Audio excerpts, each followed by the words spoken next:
Bab 3245. Mengirimmu pada perjalanan terakhirmu.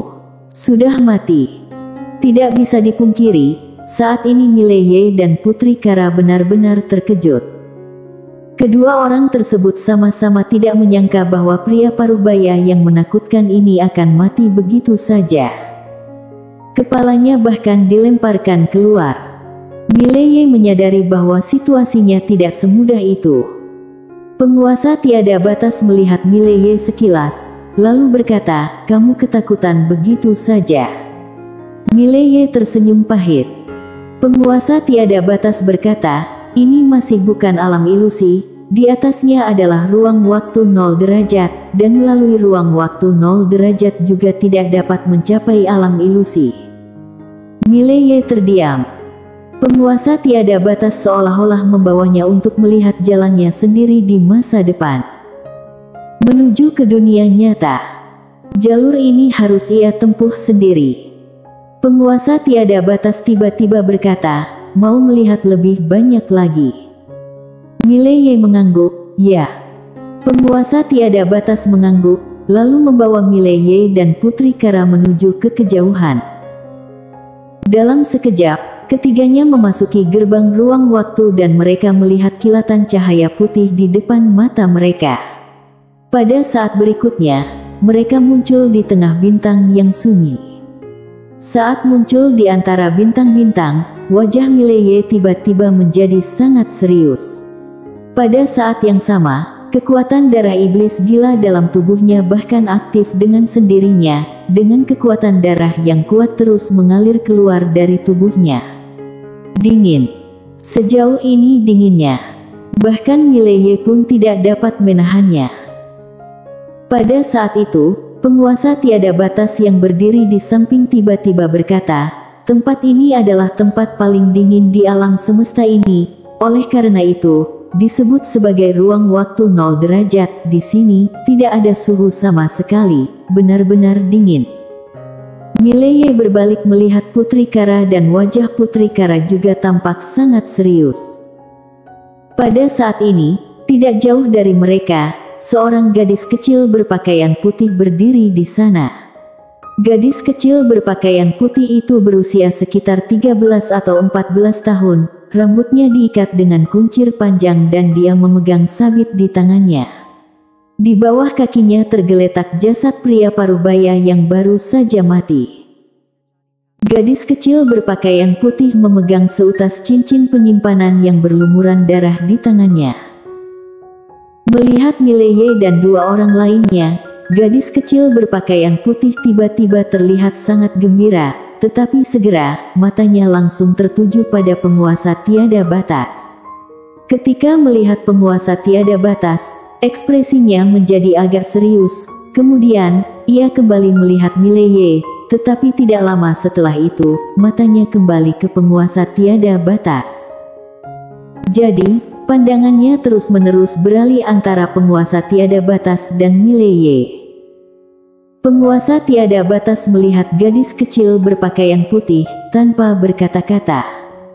Gadis kecil berpakaian putih tiba-tiba mengangkat bahu dan berbalik berjalan ke kejauhan. Mileye agak bingung, apakah tadi dia ingin menyerang kita? Penguasa tiada batas berkata dengan tenang, "Apa pendapatmu?" Mileye berkata, "Mengapa dia tidak menyerang?" Penguasa tiada batas dengan tenang berkata, "Mungkin dia terkejut denganmu." Ekspresi Mileye kaku. Penguasa tiada batas berkata, "Ayo pergi." Setelah berkata begitu, dia berjalan ke kejauhan. Mileye tiba-tiba berkata, "Mengapa kamu tidak mengeluarkan api dao itu untuk dipanaskan?" Penguasa tiada batas melihat Mileye, belum saatnya. Mileye diam. Tiga orang terus berjalan ke kejauhan. Harus diakui bahwa di dalam ruang waktu 0 derajat ini sangat tenang, tidak ada suara sama sekali. Selain itu, sangat dingin. Semakin lama semakin dingin. Putri Kara tiba-tiba berkata, "Orang-orang yang bisa datang ke sini, apakah semuanya adalah master dari setiap alam semesta?" Penguasa tiada batas mengangguk, Tidak hanya alam semesta tempat kalian berada, tetapi juga alam semesta paralel. Bisa dikatakan bahwa di sebuah alam semesta, dari awal hingga akhirnya, mungkin hanya satu orang yang bisa sampai ke sini. Orang yang baru saja mati, di alam semesta lain, dia pasti adalah sosok yang tak tertandingi. Mileye berkata, dia dibunuh. Penguasa tiada batas berkata dengan tenang, karena ada orang yang lebih luar biasa daripadanya.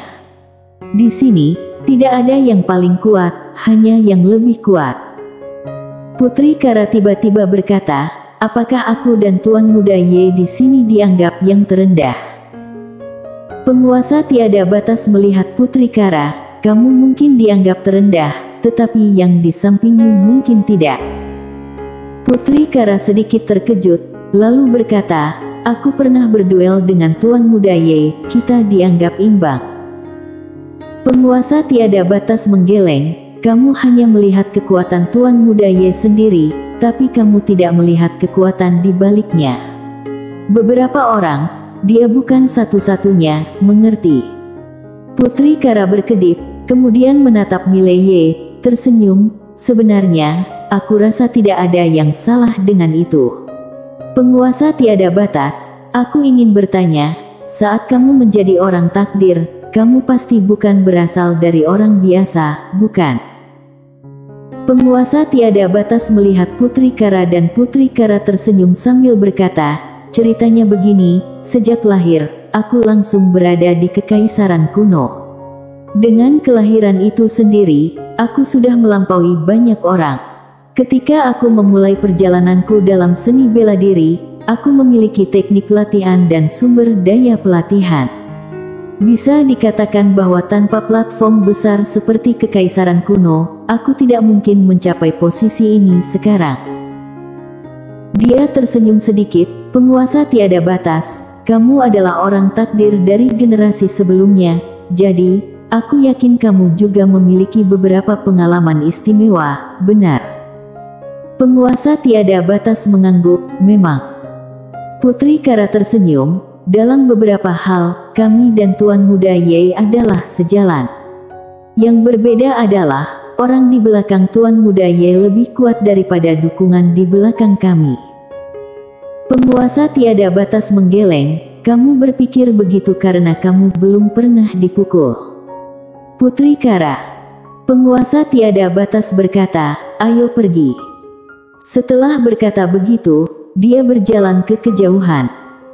Di samping Mileye, Putri Kara agak penasaran, Tuan Muda Ye, apakah adik perempuanmu benar-benar pandai bertarung? Mileye tersenyum, biasa saja. Putri Kara tersenyum, nanti jika ada kesempatan, kita bisa bertemu lagi ya. Mileye mengangguk, tentu saja. Saat mereka berbicara, penguasa tiada batas tiba-tiba berhenti, menatap ke arah yang tidak jauh, di mana seorang tua berjubah hitam duduk. Tua itu sepenuhnya tertutup oleh jubah besar dan dia memegang tongkat yang hampir lapuk di tangan kanannya. Mileye melirik tua itu, lalu membawa Putri Kara berjalan ke belakang penguasa tiada batas. Penguasa tiada batas, apa yang akan dia lakukan? Penguasa tiada batas menjawab tenang, sepertinya dia ingin merampok. Mileye mengernyit, apakah kamu bisa mengalahkannya? Penguasa tiada batas melirik Mileye, apakah kamu tahu mengapa aku membawa kamu ke sini? Mileye bingung. Penguasa tiada batas berkata dengan tenang, hanya untuk membiarkanmu melihat seberapa kuat aku. Dia berjalan perlahan ke arah tua itu. Mileye. Pada saat ini, sang tua berjubah tiba-tiba mengangkat kepala dan menatap penguasa tiada batas. Suaranya parau, sasaranku bukan kamu. Penguasa tiada batas berhenti, mengerutkan kening. Tua itu melihat Mileye dan Putri Kara di kejauhan, sasaranku adalah mereka berdua. Wajah Mileye tiba-tiba memucat. Sialan. Kamu ini sengaja mengintimidasi yang lemah. Penguasa tiada batas melihat tua itu, mereka adalah orang yang kubawa ke sini. Tua itu menggeleng, kamu memang kuat, tetapi mereka tidak memenuhi syarat untuk masuk ke sini. Jadi, mereka harus mati. Mileye tiba-tiba berkata, aku akan melakukannya. Aku akan melakukannya. Penguasa tiada batas melihat Mileye dan Mileye berjalan ke arah tua itu, kemudian berkata, penguasa tiada batas, jangan khawatir. Aku akan menghadapinya. Penguasa tiada batas ragu sejenak, lalu berkata, ini hanya hal kecil, tidak perlu aku turun tangan. Mileye berkata dengan tenang, siapa bilang aku akan memanggilmu? Penguasa tiada batas mengerutkan kening, tidak memanggil. Mileye berkata, bisakah aku memanggilmu ayah? Penguasa tiada batas langsung mengerutkan wajahnya. Dari kejauhan, sang tua berjubah menatap Mileye, kamu tahu ini adalah tempat apa? Mileye hendak berbicara, namun tiba-tiba penguasa tiada batas berjalan ke sampingnya, lalu berkata, tempat ini adalah jalan yang akan kamu tempuh di masa depan. Kali ini membawa kamu ke sini, bukan untuk memandu kamu tetapi untuk memberi kamu sedikit pengalaman tentang tempat ini. Sekarang, ini adalah panggungku, jadi, biarkan aku yang mengurusnya. Setelah berkata demikian, tiba-tiba dia menghilang dari tempatnya. Dari kejauhan, sang tua berjubah tiba-tiba mengerutkan pupil matanya. Pada saat berikutnya, dia tiba-tiba melompat, dan tongkatnya dengan keras menusuk tanah. Di tempat di mana tongkat itu mendarat, lubang hitam raksasa tiba-tiba muncul. Kemudian, kekuatan yang ganas membanjiri keluar dari dalam lubang hitam itu. Dalam sekejap, ruang sekitar mulai mendidih. Boom! Tiba-tiba, dengan suara dentuman yang menggelegar, lubang hitam mengerikan itu langsung menghilang. Kemudian, pada saat berikutnya, tangan tua itu menahan penguasa tiada batas. Melihat adegan ini, Mileye berbisik, pria keren ini benar-benar hebat. Penguasa tiada batas, sambil memegang erat sang tua, menunjukkan ekspresi tidak terlalu menghargai, apakah kamu tahu siapa dirimu? Tetua berjubah menatap penguasa tiada batas dengan penuh kejut, kamu. Penguasa tiada batas tiba-tiba mengayunkan kuat tangan kanannya. Dengan suara gemuruh. Tiba-tiba, sang tua berjubah langsung menjadi ilusi. Penguasa tiada batas berbalik melihat gadis kecil berpakaian putih yang jauh. Gadis kecil itu ragu sejenak, lalu berkata, aku hanya lewat. Setelah berkata demikian, dia berbalik dan melarikan diri dengan cepat, menghilang seketika dari pandangan ketiganya. Penguasa tiada batas menggelengkan tangan, lalu dengan tenang berkata, benar-benar. Mileye berjalan mendekati penguasa tiada batas, dia melihat ke arah yang jauh, lalu bertanya, mengapa dia mengatakan bahwa aku tidak memenuhi syarat untuk berada di sini?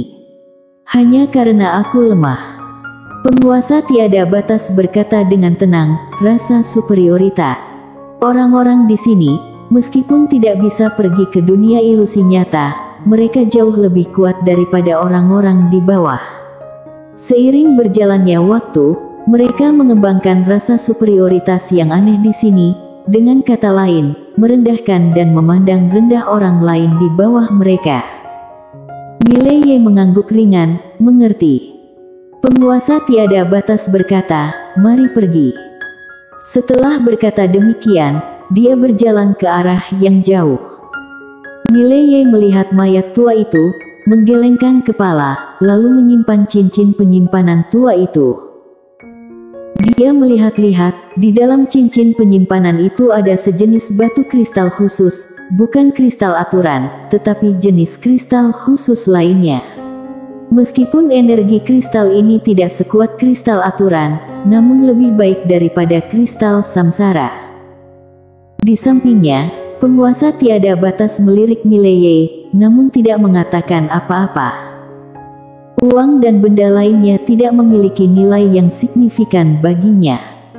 Setelah Mileye menyimpan cincin penyimpanan, dia mengikuti penguasa tiada batas menuju ke kejauhan.